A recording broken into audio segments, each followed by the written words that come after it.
California's deadliest wildlife isn't up in the mountains, it's in your driveway. So, you're out in your own driveway in one of those nice California suburbs, the kind where the sidewalks are swept and somebody's sprinkler is the loudest thing going most nights. The mountains sit off in the distance like a painting someone hung up for you. It was early evening, the lights going soft and orange, and you've got your keys in your hand, walking the 10 feet from your car to your front door, not thinking about a single thing except what's for dinner. The whole time, something's watching you. Not from the mountains, it's watching from the storm drain at the end of your street. Maybe the ivy from the fence. Could be that dry creek bed behind the houses and under your own deck maybe. This state's got more people packed into this state than any other in the country. Almost 40 million of us, and every one of those cities got built right on top of something wild, right in what the wildlife biologists call the urban wildland interface, where the development pushes into the habitat and just never stopped. We didn't move the animals out, we paved over the top of them and told ourselves they just packed up and left. Then the 2025 Palisades fire made it worse, pushing animals out of their burned up ranges and down into neighborhoods that people had never laid eyes on them before. And you know what? They ain't never left. It's like your brother-in-law. They move in and they don't leave. Well, I'm Mr. V and welcome back to the channel. I spent a long time now looking at what actually shares these neighborhoods with us. And I'm telling you, the gap between what people think is out there and what's really out there is wide enough to drive a truck straight through. So tonight, we're going to talk about a California cities together, one animal at a time. And I'll show you the ones that were here the whole time. By the time we get to number one, you aren't going to look at your own backyard the same way again. Now, before we start, if you're the type of person who wants to know what's really underneath the place, not the postcard version, but the real version, that's this whole channel, so go ahead and subscribe. Now do me a favor down in the comments and tell me what city or town you're watching from right now. I want to see how many of y'all are sitting in the exact neighborhoods we're about to get into. So let's get into it. Number 10, believe it or not, don't laugh, the wild turkey. Honest. You're heading out to the mailbox in Sacramento on a bright spring morning. Nice block, ranch houses, and kids' bikes dropped in the grass. And up ahead, standing in the middle of the road, like it pays the damn mortgage, is a turkey. You've seen it before and you think it's kind of funny, so you keep on walking. Then the turkey lowers its head, it fans out, and comes straight at you. And it's a lot bigger than you remember, damn it. And now it's between you and the front door. Wild turkeys are all over California cities right now, and they're not the sleepy Thanksgiving kind. A big male stands close to 4 foot tall and could go 25 pounds. And come spring breeding season, they turn mean, and they'll single out a person and charge. Over in Alameda this year, an 83-year-old woman got hit from behind by 2 of them. Ended up in the emergency room, and she got 6 stitches. Out in Sacramento suburbs, the mail carriers have been jumped so many times by turkeys, not by the robbers, that they started carrying pepper spray on their routes for turkeys and dogs. But you know what? For the turkeys, that spray don't even work. The California Department of Fish and Wildlife has fielded more urban turkey complaints this year, the last 2 years, than at any point in the state's recorded history. A turkey deciding you're the enemy is a special kind of problem because you can't reason with something that's already mad at its own reflection in your car. It's carrying about the same weight as a big Thanksgiving bird, but with none of the manners. And it picked you. That's the smallest thing on this list, and it's already putting people in the ER. The next one runs in a pack. You guessed it. Number 9, the coyote. It's after dark and you're getting the kids out of the car in Los Angeles neighborhood. Everybody's tired and everybody's carrying something. Your little one wanders a few feet ahead onto the front lawn while you're still pulling bags out of the back seat. There's a shape at the edge of the grass where the porch light doesn't quite reach. You figure it's a dog, but it ain't. And it's already looking at the smallest person in your family like it's on the menu. Coyotes live in every major city in California, and they gotten bold. And not in the hills, but they on the lawn, in daylight, right in front of everybody. And the spring around Los Angeles, there's a run of attacks inside of about a week over in Carson and Gardena. And it was an adult plus 2 kids that got bitten. One of them was a 4-year-old boy standing in his own grandparents' driveway. The whole thing got caught on the Ring doorbell. State officials wound up hunting down and killing the animal that they blamed it on. But there's so many of them, how can it be for certain? A coyote is basically a wild dog that decided your trash cans and your outdoor cat food is this grocery store. And once it quits being scared of you, it starts treating your yard like a stop on its route. It's the size of a medium dog and it don't bark to warn you it's there. A coyote wants the smallest and the closest thing to the ground. Now the next one don't care how big you are. It's number 8, the mule deer. Yep, you've seen them before. You're on a paved greenbelt trail through some foothill neighborhood in the fall, coffee in your hand, and there's a deer standing on the path. You passed 100 deer on 100 different walks, so you slow down and look. Maybe you get your phone out, so it's a Kodak moment, because it's pretty nice. Then the buck turns and faces you square. So he squares off with you, drops his head down. So the antlers are pointed right at your chest. And everything about the way he's standing is telling you that you got too close and he decided to do something about it. People file deer under harmless, right next to bunnies. That's exactly how they end up getting hurt by one. Not the bunnies, but by the deer. In the fall breeding season, they rut. The bucks turn aggressive and unpredictable, and the mule deer buck is a heavy animal carrying sharp antlers and hooves that break the bone and your skin. They come right down into the residential streets chasing does, mostly at dawn and dusk. There's a documented California case of a woman put in the hospital for 12 days with head injuries after a young buck attacked her outside her own home. Now, I don't know what she smelled like to make the deer think that she was a deer, but I don't know. The trouble with deer is the picture you already got in your head, though. You're thinking storybook when the animal's thinking about driving a rack of antlers through whatever's annoying it. By the time those two ideas meet up, it's already happening. It weighs about what a grown man weighs, and it's coming at you head first. Now, that one hurts you with its head. The next one hurts you with its mouth, and it comes inside the house to do it. That's number 7, the black bear. You're asleep in the foothill home outside Los Angeles on a summer night, and the kitchen window is cracked open for the breeze. Down the hall in the dark, the refrigerator door opens. You lie there and you tell yourself it's one of the kids, but then you hear the weight of it and the slow, heavy shove of something moving your furniture around. And it lands on you that whatever's standing in your kitchen eating eggs off the shelf ain't one of your kids. California black bears have moved into the neighborhoods, and the break-ins, I'm telling you, they break in, they aren't rare anymore. In San Gabriel mountain foothill towns like Sierra Madrid and Arcadia, bears come in through the windows and the doors and clean out the whole kitchen. In June of last year, one stretch of those foothills logged 41 bear break-ins in a single month, up from 13 the year before. And a lot of that got blamed on the 2025 wildfires pushing bears down out of their burned up ranges. Same urban wildlife interface problem showing up in a different way. One bear near Los Angeles got found living in a crawl space under a man's house.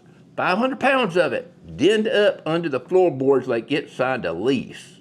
A black bear that figures out your house is a vending machine loses every bit of its fear, and that's 500 pounds of no-fear bear. Now, that ain't a good house guest. It's a demolition crew that showed up hungry. Up in South Lake Tahoe, one of them broke into dozens of homes before somebody could stop it. And the California Department of Fish and Wildlife spent months trying to manage that situation before the animal finally got evicted. A bear will tear your kitchen apart to eat. The next one was already living in the walls of that kitchen, and you never even knew it. That's number 6, the rattlesnake. You're reaching into a woodpile. It's stacked against the side of your house on a warm afternoon. You reach into it like you've done 1,000 times before, thinking about the fire you're going to build. Your hand's already in the gap between the logs before your eyes catch up. coiled back in the shade right where you're reaching, something thick and patient. Doesn't move at all. It doesn't want to move. It doesn't want to run off. It's decided that woodpile it belongs to him, and your hand is in, well, you're trespassing. Rattlesnakes don't stay on the trail. They come down into the yards and the garages and into the flower beds, and they lay up against the warm concrete because it holds the heat. In 2026, California saw something the experts are calling deeply unusual, a big early spike in rattlesnake bites, with the California Poison Control System logging 77 calls in just the first few months of the year. 3 deaths this early in the season, when the state normally only sees about 1 a year. A heavy rain season fed the rodents. The rodents fed the snake. And then an early heat wave pulled the whole lot of them out of hibernation at once. There's even a California case on record of a woman bitten into her own bathroom by a young rattlesnake that got in under the sink. A rattlesnake isn't out to get you, and that's the whole problem.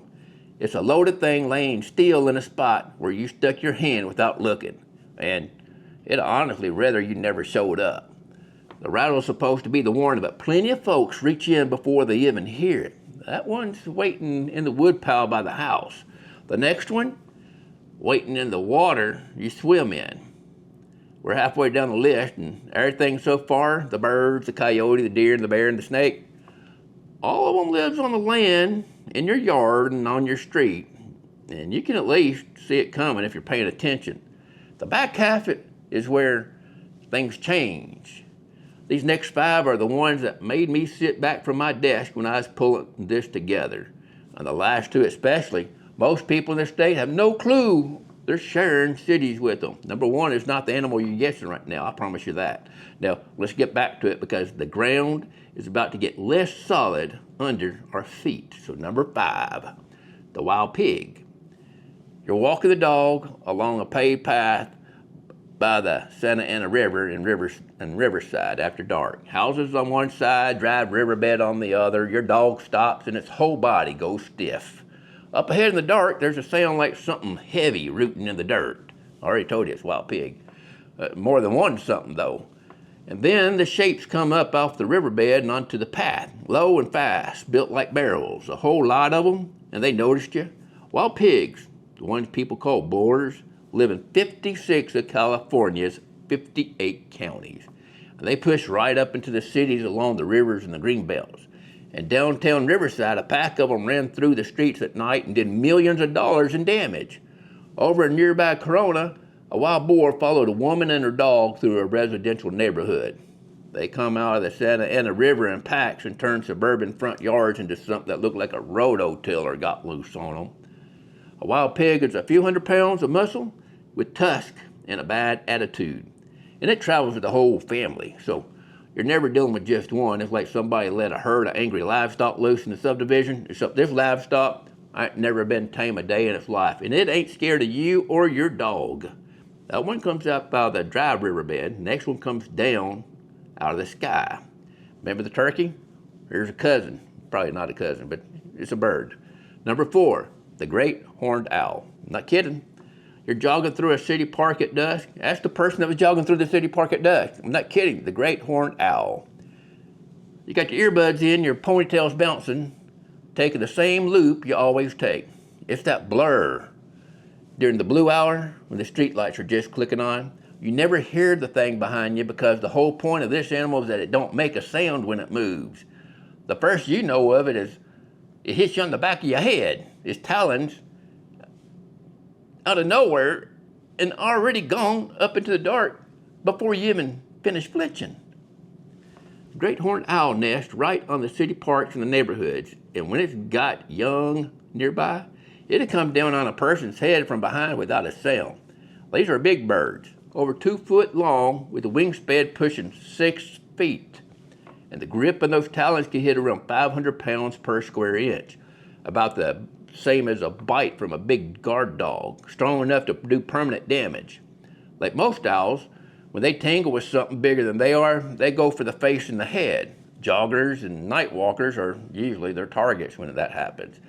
And the folklore among the regulars at these parks is that it's the runners with something on their head, a bun or a ponytail that seemed to get picked. And owl coming down on you is the quietest, dangerous thing there is.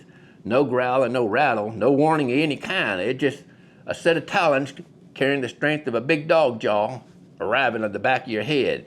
And it's already leaving by the time you know it's there.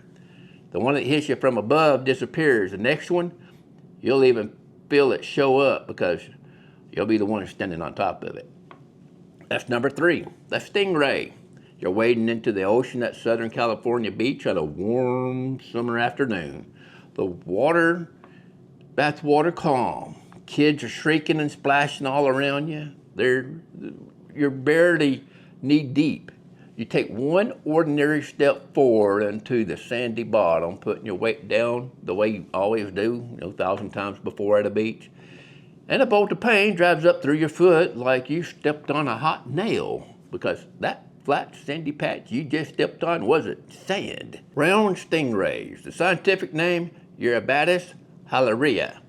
And they're the species behind most of the beach injuries in Southern California. They bury themselves in the sand in the shallows right where everybody wades. The population off of Southern California is at an all-time high, something researchers like Chris Lowe at the Shark Lab at Cal State, Long Beach, have been tracking these things close. Seal Beach gets so bad the locals call it Ray Beach, and the lifeguards there have gone from treating about 1 sting a day to as many as 20 on a bad day. Down the coast at Huntington Beach, they treat an estimated 3,500 stings a year. And over on one holiday weekend in 2026, they logged 254 within a matter of days. The stinger's a barb at the base of the tail, and it drives venom into your foot when you put your weight down on the animal without ever laying eyes on it. The thing that gets people is you aren't doing anything risky. You're ankle deep at a family beach. And the most dangerous move you can make is a normal step, because the animal is a flat, living landmine that pulled sand over itself right where the water meets the crowd. That's why they teach you to shuffle your feet instead of stepping, so you bump it and it swims off instead of you stepping on it. Yeah. The one that hides in the sand where you swim, the next one hides in the plain daylight of your own city street, and it's a lot bigger than a dinner plate. Number 2, the mountain lion. You're walking to your car before dawn in a quiet neighborhood. San Francisco, a real city with streetlights and parked cars and apartment buildings. Everything's normal.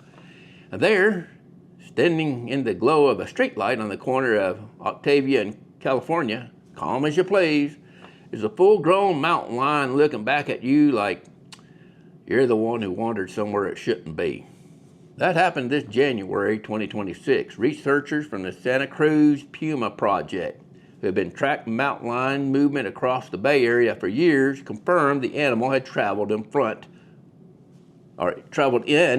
from the coastal ranges before it got tranquilized outside an apartment building. And it's not the only time. A young lion strode through downtown Oceanside past the movie theater and City Hall parking garage in a city of 170,000 people. These cats prowl the coastal mountains from the Bay Area clear down to Mexico. And the cities got built right into their hunting grounds. Mostly they take pets and livestock off of the porches, and sometimes in broad daylight. Dogs drive off in front of their owners. But they go after people. Last year, an 11-year-old girl got bitten by one right outside a home in Malibu. A mountain lion is 100 pounds plus of ambush hunter that's learned the edge of our neighborhoods better than we know them ourselves.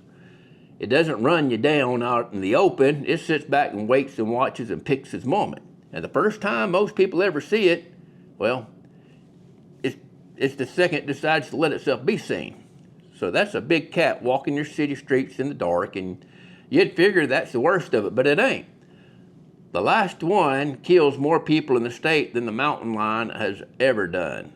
And you go swimming with it on purpose. It's number 1, the great white shark. You're paddling out at a northern California beach on a gray morning, sitting up on your board past the break. Your feet dangling in the cold water, because that's what you do. Waiting on the next set of waves with a few other surfers a little ways off. It's quiet out here, peaceful, and somewhere below you, down in the green dark you can't really see into, something the length of a car has already clocked the shape of you, and it's coming up, and you ain't gonna see it until it's on you. California just had a record-breaking year of shark activity in 2025. 10 incidents in a single year. That's the most the state's ever recorded. And the great white is the one that does the real harm. This stretch of coast north of San Francisco is a nickname among people who study it, the Red Triangle, and it holds nearly half of all the recorded white shark attacks in the entire country.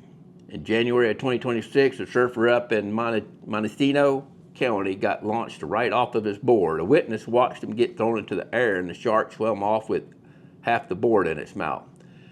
Down near Monterey Bay, a 55-year-old woman swimming with the open water club she had co-founded was killed by a white shark.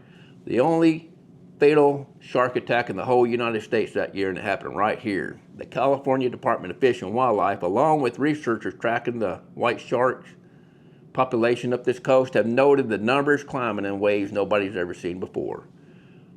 A great white doesn't warn you, and it doesn't miss on purpose. It comes straight up from underneath into the one blind spot you got. It hits you before you hear a thing, and it's big enough that people who study these attacks talk about how easy it would be for the shark if it truly wanted us. The ocean off these beaches look like it's tamest thing in California.